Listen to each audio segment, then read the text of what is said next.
사도신경으로 신앙 고백하시겠습니다. 전능하사 천지를 만드신 하나님 아버지를 내가 믿사오며 그 외아들 우리 주 예수 그리스도를 믿사오니 이는 성령으로 잉태하사 동정녀 마리아에게 나시고 본디오 빌라도에게 고난을 받으사 십자가에 못 박혀 죽으시고 장사한 지 사흘 만에 죽은 자 가운데서 다시 살아나시며 하늘에 오르사 전능하신 하나님 우편에 앉아 계시다가 저희로서 산자와 죽은 자를 심판하러 오시리라. 성령을 믿사오며 거룩한 공예와 성도가 서로 교통하는 것과 죄를 사하여 주시는 것과 몸이 다시 사는 것과 영원히 사는 것을 믿사옵나이다. 아멘. 찬송가 313장 함께 찬양하시겠습니다. 찬송가 313장입니다.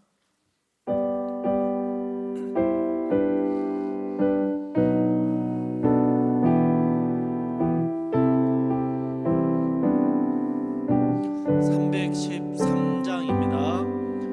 내 임금 예수 내 주여 이 죄인이 주님 앞에 한없는 은혜 받고서 내 생명 모두 드리오니 그 풍성하시는 종을 주 내게 내려주소서. 내 임금 예수 내 주여 내 허물을 덮으시고 주 십자가에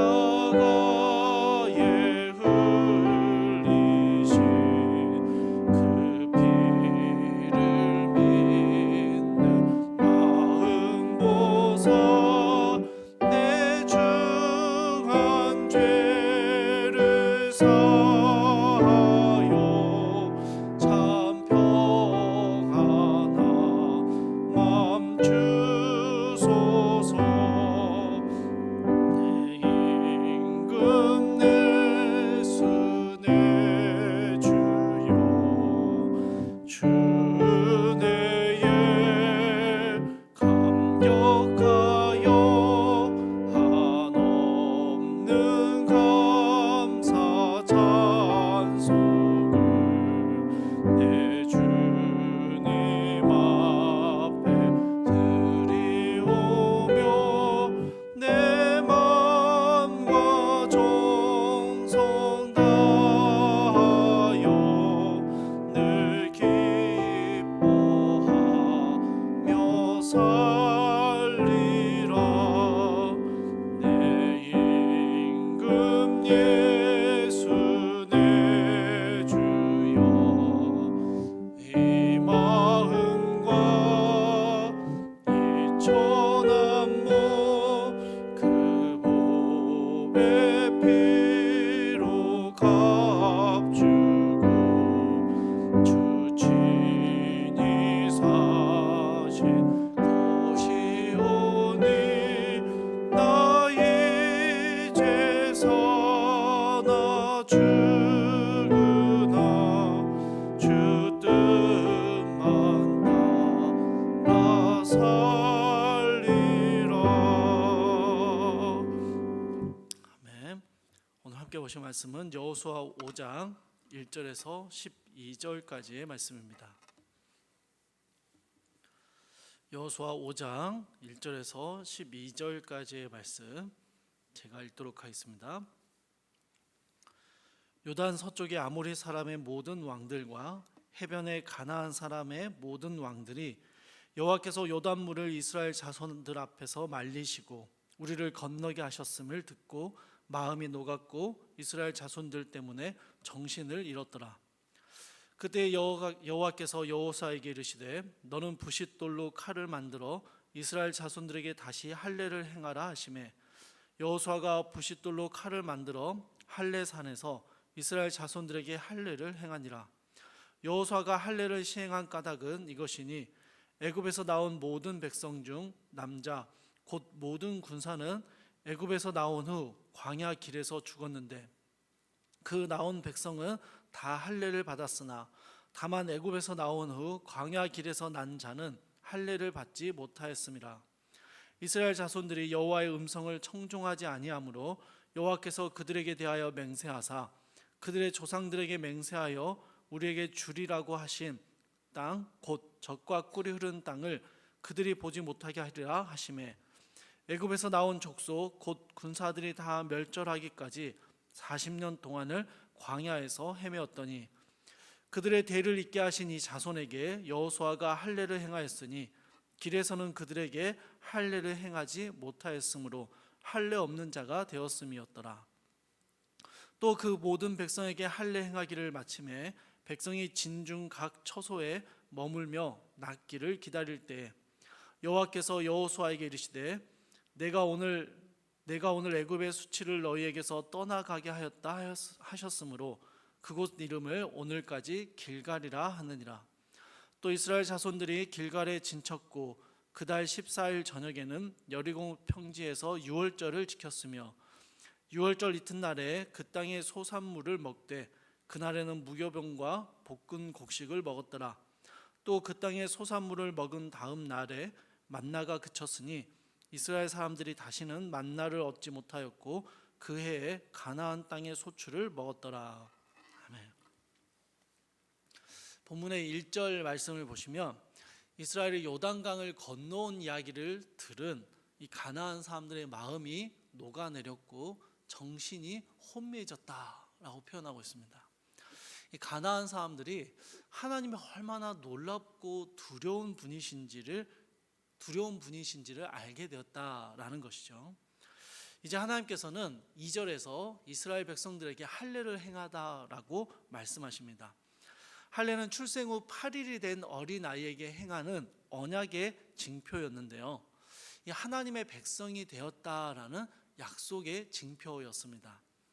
그래서 할례를 받지 못했다라는 것은 곧 하나님의 백성이 아직 되지 못했다라는 의미이기도 했습니다.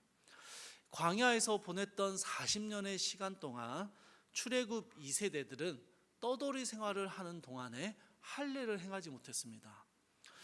다시 하나님과의 관계를 정립하고 가나안 정복 전쟁을 해 나가기 위해서 그들은 다시 하나님의 언약 백성임을 확인하는 이 할례의 작업을 거쳐야 했던 것이죠. 이것은 이스라엘의 정체성을 확인하는 아주 중요한 의식이었습니다. 하나님께서는 요단을 건너게 하시고 기념비를 세우게 하신 후에 이스라엘의 모든 남성들이 한자리에서 함께 할례를 받아라라고 명령하셨습니다. 그런데 여러분, 이 명령이 얼마나 당황스럽고 무모한 명령인지를 이해하셔야 됩니다. 여러분, 한번 상황을 한번 그려보세요.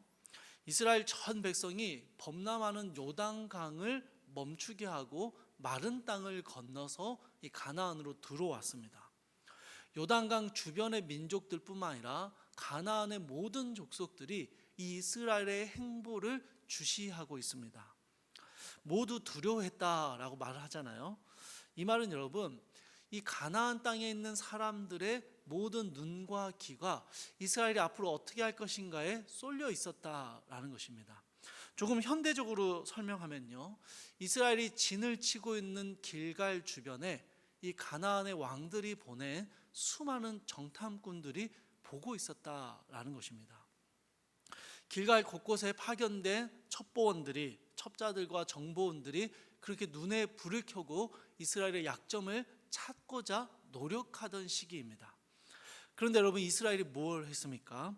모든 남성들이 한자리에서 한꺼번에 할례를 받았습니다. 이것은 순차적으로 이루어지지 않았고 동시에 한 번에 이루어졌습니다. 할례를 행한 남성들은요, 며칠 동안 거동 자체가 불가능합니다. 적들의 눈으로 보기에는 완전히 무방비한 상태가 되어버리는 것입니다. 그러니 할례를 행하라는 하나님의 명령은 굉장히 무모하고 이치에 맞지 않는 명령처럼 느껴지는 것이죠. 아니, 하나님 말씀을 순종해야 되니까 말씀 그대로 한 번에 하기보다는 순번을 정해서 차례대로 할례를 행하는 것이 훨씬 더 지혜로운 방법이라 여겨질 수도 있는 것이죠. 그런데 여러분, 이 무모한 명령을 들은 여호수아와 이스라엘은 그저 순종해서 자기들 전체를 무력하게 만들어 버립니다. 이러한 이스라엘의 모습은요, 앞으로 가나안 정복 전쟁을 해나감에 있어서 이스라엘이 살아가야 할 그들의 정체성, 그들의 삶의 방향성을 아주 선명하게 보여주고 있는 것입니다. 할례를 명령하신 하나님의 명령대로 그 하나님께 온전히 무방비 상태, 무기력한 상태가 되어서 하나님만을 의지하는 것입니다. 할례를 명령하신 하나님의 말씀에 순종하면 무방비가 된 이스라엘을 적들의 위협으로부터 지켜내실 그 하나님을 철저하게 의지하는 것이죠. 실제로 할례 받은 군사들이, 이 이스라엘 남성들이 다 낫기까지 아무런 일도 일어나지 않았습니다. 4장 19절을 보니까 이스라엘이 요단강을 건넌 날짜가요, 첫째 달 10일이고요.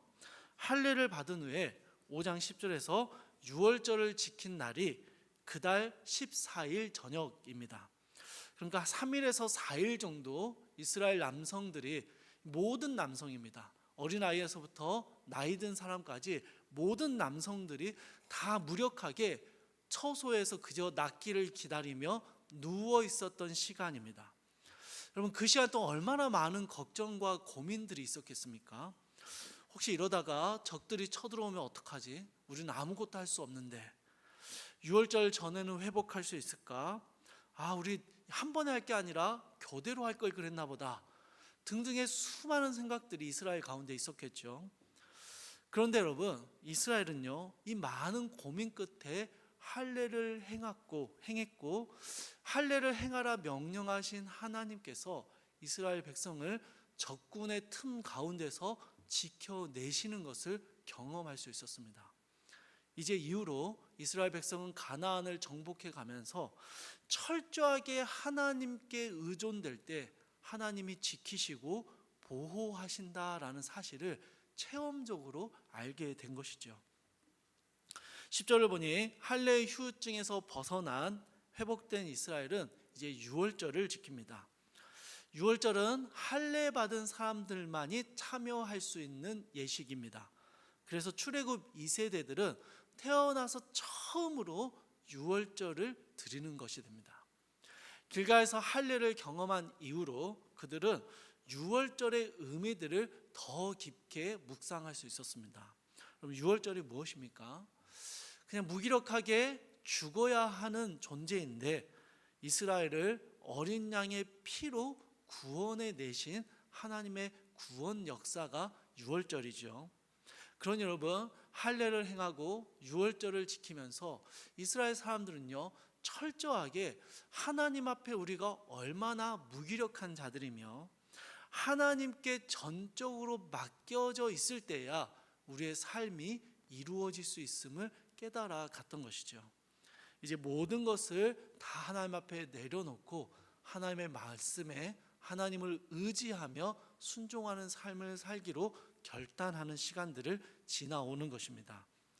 이 할례와 유월절의 행사가 끝난 직후에 이제 5장 12절을 보니까 이 가나안의 소출을 먹을 때 이제 만나가 그쳤다라는 표현이 나옵니다. 만나는요, 광야에서 하나님께서 이스라엘을 세심하게 지켜오셨던 표징입니다. 하나님께서 이스라엘을 결코 굶기지 않으시고 그 생명을 이어가게 하시는 하나님의 방법이었습니다. 하나님의 은혜였죠. 근데 만나가 그쳤다. 어떤 의미 같습니까? 하나님의 은혜가 끝나버린 건가? 그쳐버린 건가? 아닙니다, 여러분. 이제 새로운 하나님의 은혜의 국면으로 접어들었음을 보여줍니다. 이전에는요, 광야의 만나는 그냥 때를 맞춰서 하나님이 알아서 챙겨주시는 은혜였습니다. 그냥 아침에 일어나서 나가면 하나님이 예비하신 만나가 있었고 그냥 주워 먹기만 하면 되는 굉장히 소극적인 은혜였습니다. 하나님이 그냥 다 입에다 떠먹여 주시는 은혜였어요. 그런데 이제 가나안에서의 삶은요, 그런 은혜는 아닙니다. 힘쓰고 애써서 수확물을 얻어내야 하는 것이고요, 적극적으로 싸워서 가나안 땅을 정복해내야 하는 능동적인 은혜입니다. 이제 이스라엘은 하나님이 다 떠먹여 주시던 그런 갓난아이와 같은 시절을 지나서 하나님 앞에 그 명령을 수행하기 위해서 애쓰고 투쟁하며 끊임없이 전쟁을 해야 하는 가나안 정복 전쟁의 시대로 접어듭니다. 이제 이스라엘은요, 애쓰고 수고하며 하나님의 주시는 은혜를 누리고 받아내야 하는 그런 시기에 접어든 것입니다. 그리고 이스라엘은요, 이 정복 전쟁을 시작하기에 앞서서 길갈에서 하나님의 은혜를 아주 체험적으로 경험했고, 이제 하나님을 온전히 신뢰하며 정복 전쟁을 이어나갈 힘을 얻게 된 것입니다. 자신들의 힘을 빼야만 하나님이 일하심을 보았고, 자신들의 힘을 빼야 하나님을 더욱 의지할 수 있음을 경험하게 된 것이죠. 사랑하는 성도 여러분, 이스라엘이 겪어왔던 이 은혜의 전환점들이 사실 우리에게도 있습니다. 신앙생활을 처음 시작할 때는요, 정말 하나님이 떠먹여주는 은혜를 주십니다. 그냥 하나님이 막 수동적으로 그냥 먹기만 하면 되도록 은혜를 입 안에다가 막 들이밀어 주세요. 그런데 여러분, 신앙의 연수가 차고 신앙의 과정을 더욱더 성숙해져 가다 보면요, 하나님께서 우리의 노력과 우리의 애씀과 우리의 순종과 결단을 요구하시는 것이죠. 이제는 우리가 하나님 앞에 그 말씀을 지키기 위해 애쓰며 또 그 말씀에 순종하기 위해 분투하며 살아가며 하나님의 은혜를 직접적으로 얻어내는 이 능동적인 은혜의 시대가 되었다라는 것입니다. 사랑하는 여러분, 그래서 오늘 우리는요, 오늘 하루도 이 말씀 앞에 기도하고 또 말씀 앞에 순종하기 위해서 하루의 삶을 주님 앞에 내어놓는 것입니다. 하나님의 말씀에 순종할 힘을 주시고 그 말씀에 순종할 때 우리의 삶을 지키시는 하나님의 은혜를 경험하게 해주시기를 이 아침에 간구하는 것이죠. 사랑하는 성도 여러분, 오늘 하루 우리 주님의 은혜를 사모하며 하나님의 말씀에 애를 쓰고 분투하여 그 말씀에 순종하기 위해 노력하는 우리의 삶을 우리 주님이 지키시며 우리의 삶 가운데 역사하실 것입니다. 오늘 하루도 이 하나님의 일하심을 경험하시며 하나님이 주시는 은혜를 마음껏 맛보며 살아가는 우리의 한날이 될 수 있기를 주님의 이름으로 축복합니다. 우리 함께 기도하겠습니다. 사랑하나 풍성하신 하나님,